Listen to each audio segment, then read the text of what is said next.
Hey guys, it's Christina with Candid, and I wanted to show you guys a look at a house that we're buying right now. It's a really common situation that a lot of people who they just have a house that needs way too many repairs and they don't have the time or money and really just don't care to put the work into it, and so they just want to get rid of it.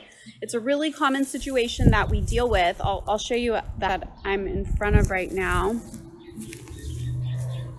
As you can see, it needs a ton of work.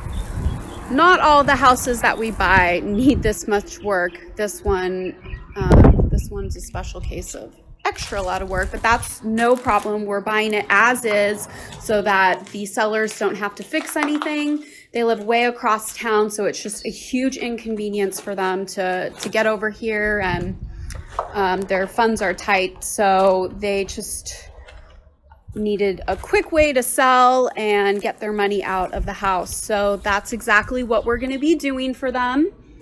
If you have a house that's like this or needs work and you just don't want to deal with it, then this is the perfect kind of situation for the houses we buy. So give us a call and we'll get you an offer for your house. Thanks. Have a good day.